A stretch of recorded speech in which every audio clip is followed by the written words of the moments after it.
बिस्मिल्लाहिर्रहमानिर्रहीम। अस्सलाम वालेकुम। आपका दोस्त सलमान हैदर। दुआ है उस परवरदिगार से कि उसने आपको और आपके अहले खाना को अपनी हिफ्ज़ो अमान में रखा हुआ। एक तरफ लंदन से लेकर इस्लामाबाद और इस्लामाबाद से लेकर पंजाब, जी हां लाहौर के अंदर तक नून लीग की जितनी क़यादत है, मैं मियां मोहम्मद नवाज शरीफ साहब की बात कर रहा हूं, मियां शहबाज शरीफ साहब की बात कर रहा हूं, मरियम नवाज साहबा की बात कर रहा हूं, हमजा की बात कर रहा हूं, इन तमाम की ये इस वक्त कोशिश है कि अवाम नहीं, विद इन द पार्टी एक दूसरों को, स्पेशली सीनियर क्यादत को यह कन्विंस कर दिया जाए कि नहीं, हमारी सियासत के अंदर किसी किस्म का कोई खोट नहीं था, जिसके बिना पर ज़िमनी इंतखाब में यह बदतरीन और शर्मनाक शिकस्त मिली है। दरअसल हमने पेट्रोल महंगा कर दिया था, इस वजह से हुआ। दरअसल महंगाई की वजह से अवाम ने बेअतनाई बरती है, हालांकि असल चीज की तरफ नहीं आ रहा है। जी हां, वो थी वो साजिश, वो थी वो मुदाखलत, वो कौन सा मुद्दा था जिसके बिना पर 4 महीने के लिए पाकिस्तान को खिलौने की तरह खिलाया गया।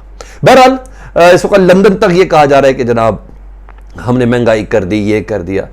नहीं नहीं नहीं नहीं, असल मुद्दे की तरफ इनमें से कोई भी नहीं आ रहा। लेकिन ये अब आएंगे, आज के कुछ इजलास से मुतल्लिक बताना है कि तमाम इत्तेहादियों को लाहौर में इकट्ठा कर लिया है और ये मुशावरत, जी हां, अभी पंजाब के हवाले से कुछ आखिरी पत्ते खेलना चाह रहे हैं, मुस्लिम लीग काफ के हवाले से, कुछ इस्तीफों के हवाले से, जरदारी साहब को कुछ टास्क मिले हैं।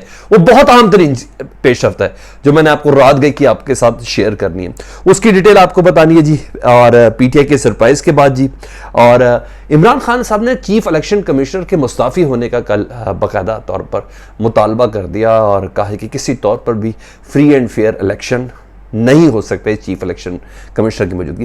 कुछ इत्तला पहुंची है इमरान खान साहब के पास, कुछ ग्रेट प्लान के हवाले से जो पाकिस्तान तहरीक इंसाफ के हवाले से एक तैयार किया गया है कि चीफ इलेक्शन कमिश्नर या इलेक्शन कमिश्नर ऑफ पाकिस्तान के हवाले से कुछ तैयार किया जा रहा है पाकिस्तान तहरीक इंसाफ के जनरल इलेक्शन के हवाले से। वो डिटेल्स मेरे पास कुछ आई हैं, क्योंकि इमरान साहब का कंफर्ट जोन तो है ना, वो जिसे कहते हैं ना, कुछ अच्छे लोग इमरान खान साहब को, जिसका हमेशा ही इमरान खान साहब स्टेज पे भी शुक्रिया अदा करते रहे, उन्होंने वो इतला पहुंचाई। ये कुछ खबरें मेरे तक भी पहुंच गई, मैंने कहा मैं वो भी आपको बता दूं। सीधी सीधी धमकियां भी आना शुरू हो गई हैं जी, और इस इजलास से मुतल्लिक ही है जो कल है। और पाकिस्तान की वजारत दाखिला का, जी हाँ, वजीर खुद ये धमकियां हो जिसके अंडर तमाम सिविल एजेंसीज हों, जिसके अंडर ऐसी चीज़ों, किसी को गायब कर दे, किसी को धमका दे और कोई उसको पूछने वाला भी ना हो, और इस मौके पर वो जख्मी हालत में हो और कौम उससे सवाल पूछ रही हो, कम से कम कौम तो नहीं, मुस्लिम लीग नून उससे सवाल पूछ रही हो, हाँ मियां किधर, तुम्हारी डंडे वाली पॉलिसी ने मजीद जख्मी किया मुस्लिम लीग नून को उस मौके पर। सारी की सारी एक के बाद एक डिटेल्स खबरें अच्छी भी हैं, आईएमएफ के हवाले से भी खबर है। तो सबसे पहले मैं आईएमएफ के हवाले से खबर आपको दे देता हूं जी। आईएमएफ के हवाले से यह बात बनाई जा रही थी कि आईएमएफ निगरान हुकूमत को किसी किस्म की किस्त रिलीज नहीं करेगी कर्जे के हवाले से, और आईएमएफ अपने प्रोग्राम के अंदर पाकिस्तान को शामिल नहीं करेगा अगर निगरान सेटअप ना हो। मुस्लिम लीग नून ने यही मिथ बनाया था इत्तेहादियों ने कि इस वक्त आईएमएफ के प्रोग्राम में बात करनी है और हमजारी बात को निगरान सेटअप हो, कोई केयर टेकिंग सेटअप हो अगर अगले इलेक्शन जाने से पहले, तो आईएमएफ उसको पैसा रिलीज नहीं करेगा, और अगर पैसा रिलीज नहीं करेगा तो मुल्क दिवालिया हो जाएगा। ये एक रोब और एक दबदबा पाकिस्तानी की कौम के ऊपर डाला गया हुआ था। जनाब कंफर्म खबर आपको दे रहा हूं कि आईएमएफ ने कह दिया है कि कोई भी निगरान हुकूमत आ जाए, हम उसके साथ मुज़ाकरात करने के लिए तैयार हैं। ना सिर्फ मुज़ाकरात करने के लिए तैयार है, बल्कि दोबारा उसको प्रोग्राम में शामिल करने के लिए तैयार है। मुस्लिम लीग नून का यह बयानिया फोत हो गया, दफन हो गया, बल्कि इत्तेहादियों का बयानिया, मैं अब खाली मुस्लिम लीग नून नहीं कहूँगा ना, जिन्होंने साजिश की उनका नाम भी बीच में डालता हूँ ना, जरदारी टोला भी तो पूरा शामिल है, वही तो शामिल है, तो उनको भी जरा शामिल करो ताकि आस्ता आस्ता आपके अंदर भी आता है कि सिर्फ नून लीग नहीं है, ये सब इकट्ठे हो गए, पीछे ये सब लोग थे। तो ये बयानिया जमी बोझ हो गया है कि आईएमएफ निगरान हुकूमत के साथ बात नहीं कर सकती। तो आईएमएफ की रात गई की स्टेटमेंट मैंने कहा मैं आपके साथ शेयर कर दूं जी। दूसरी बात जी, इमरान खान साहब ने जो नया पता खेला, खबर पहुंचाई गई इमरान खान साहब को बाकायदा तौर पर कि जनरल इलेक्शन में पीटीआई के खिलाफ कोई ग्रेट प्लान तश्कील दिया गया है। उस ग्रेट प्लान को तश्कील देना जो है वो दरअसल मकसद ये है कि किसी तरह पाकिस्तान तहरीक इंसाफ को डंट डाला जाए मरकजी इलेक्शन के हवाले से, जनरल इलेक्शन के हवाले से, क्योंकि अभी इमरान खान साहब कल की ये सॉरी परसों की जो ज़िमनी इंतखाब के जो नताज है उसके ऊपर कह रहे हैं कि इलेक्शन कमीशन ने पूरी ताकत इस्तेमाल की। इमरान खान साहब क्या कहते हैं, मैं खुद कह रहा हूँ इलेक्शन कमीशन ने ताकत इस्तेमाल की, मैंने ग्राउंड के अंदर बहुत से प्रूफ अपने पिछले व्लॉग्स में जो मैंने फील्ड के साथ किए थे, फील्ड में होकर किए थे, वो भी मैंने आपके साथ शेयर किए थे और बाकायदा सबूत और एविडेंस और वीडियोस के साथ मैंने शेयर किए थे कि किस तरह इलेक्शन कमीशन का अमला इस तमाम मामले को न सिर्फ सुस्त रवि बल्कि वोटिंग के अमल को किस तरह रद्दबदल करता हुआ नजर आ रहा है। इसके बावजूद वो मार्जिन नहीं बन सका जिस मार्जिन से एक्सपेक्ट कर रही थी पाकिस्तान तहरीक इंसाफ।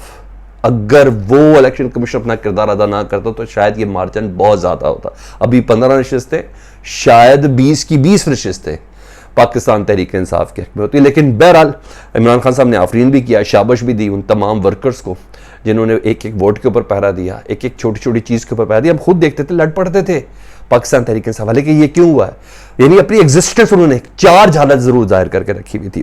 खैर नून लीग इसके अपनी हार को, महंगाई वगैरह, हमारे कारकुन जो लौटे थे उनको सपोर्ट नहीं करना चाह रहे थे, उनकी कंपेन नहीं चला रहे थे, वो जिस तरह मर्जी गए, लेकिन बहरहाल हवा तय हो गई जनरल इंतखाबात के हवाले से कि जीत दरअसल किसकी है जी। पीटीआई वर्कर्स में जी हाँ जिस हवाले से अवेयरनेस दी है, उन्हें कहा अब मुसलसल एक इंजीनियरिंग करवाई जाएगी और बाकायदा तौर पर बहुत ज़्यादा मार्जिन के साथ पाकिस्तान तहरीक इंसाफ को ज़िमनी इंतखाब में शिकस्त हुई। लेकिन जनरल इलेक्शन के हवाले से इलेक्शन कमिश्नर और स्पेशली सिकंदर सुल्तान राजा साहब ने कोई प्लान तैयार किया हुआ, ये इमरान खान साहब को इतला पहुंची, जिसकी बिना पर कल की परसों की उस फतह के बावजूद इमरान खान साहब चीफ इलेक्शन कमिश्नर की मौजूदगी में इलेक्शन को फेयर एंड फ्री नहीं देख रहे हैं। मैं एक बार फिर इंश्योर कर रहा हूं कि खान साहब को यह खबर पहुंचाई गई है कि कोई ग्रेट प्लान है, अभी आपकी इनिंग्स जारी है और चीफ इलेक्शन कमिश्नर उसका बहुत बड़ा हिस्सा है। यह खबर, एक और चीज़ जो आपके साथ इंफॉर्मेशन शेयर करनी थी, ये तो आपको पता है कि पाकिस्तान तहरीक इंसाफ ने ये जो सरप्राइज़ दिया इसके बाद एक थरथली मची हुई है मुस्लिम लीग नून में भी और इत्तेहादियों में। इसी थरथली में ना आज लाहौर में सारे इत्तेहादी, पूरे पीडीएम के इत्तेहादी, मौलाना फजलुर रहमान, आसिफ अली जरदारी, शहबाज शरीफ साहब खुद, ये सब इकट्ठे हो रहे हैं जी। और वज़ीर आला के इंतखाब के हवाले से लाएमल तय होगा। उस जिस लाएमल के किन पॉइंट्स के ऊपर गौर है जी वो भी सुन ले जी। कोई सरप्राइज़ दिया जा सकता है इत्तेहादियों की जाने से। एक तो इमरान खान साहब ने परसों सरप्राइज़ दिया, अभी इत्तेहादियों यानी पीडीएम वाले को सरप्राइज़ देने की कोशिश करेंगे जी।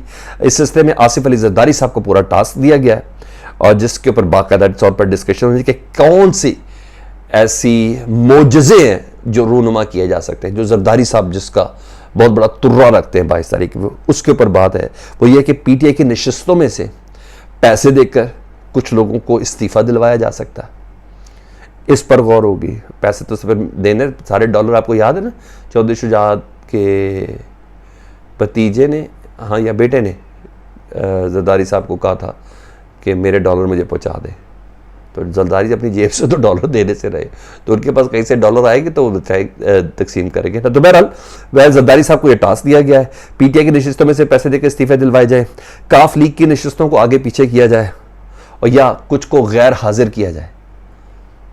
10 सीटों का ही मार्जिन है, 10 से 11 सीटों का पाकिस्तान तहरीक इंसाफ को जो वक्त है, तो यही अगर मार्जिन खरीद लिया जाए या कुछ कर लिया जाए तो इस पर काम हो सकता है। तो इस सिलसिले में मुशावरत हो रही है। दूसरा, राना सनाउल्लाह साहब ने सीधी सीधी धमकी दी है कि 22 तारीख को अगर 5 से 7 रुकन गैर हाजिर हो गए ना तो परवेज इलाही वजारत आला ढूंढते फिरेंगे।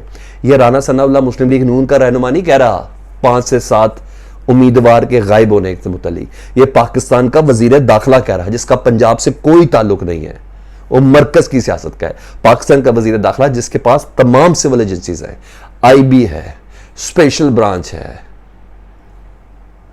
एफआईए है, ये एक ताकतवर शख्सियत है। अफसोस इसकी ताकत ने नून लीग को धूल चटा दी है, इसको इस ताकत के नशे ने धूल चटा दिया, बदले की आग ने इसको नून लीग को जलील और ख्वार किया है नताइज के अंदर। मैं रात गए था नून लीग के अहम तरीन रहनुमाओं के साथ, खाने पे था, अल्लाह अकबर, बहुत तकलीफ थी, मैं बहुत तकलीफ थी। ये सारी बातें मैं अपने पास रखा, उनसे मेरी मुलाकात हुई, कहाँ आला क़यादत में गुफ्तगू क्या हो रही, मैं वो आपसे बात कर रहा हूँ। अच्छा, ये सीधी सीधी धमकी दी है, गैर हाजिर कर सकता ना ये बंदा 5 से 7 अफराद को, एमपीएस को, इसमें ये ताकत है। और ये मोर देन धमकी है।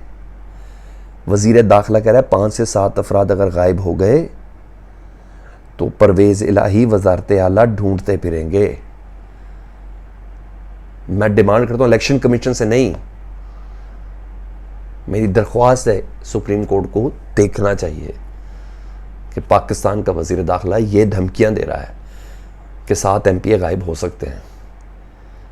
क्या हो रहा है इस मुल्क में? इसको कोई खौफ डर ही नहीं है। अच्छा, बहरहाल ये सीधी सीधी धमकी है और इसका नोटिस लेना चाहिए। ये तमाम अपडेट्स थी, मैंने कहा मैं आपको आगाह करूं। आज के इजलास बड़े अहम हैं, वो भी अपोजिशन ने हुकूमत ने सर जोड़ा है। खैर कुछ घंटों में या 1-2 दिन ले लें, सूरत हाल बहुत ज़्यादा क्लियर होने वाली है। अपना बहुत ज़्यादा ख्याल रखें। अल्लाहुम्मा सल्ली अला मुहम्मद व आले मुहम्मद।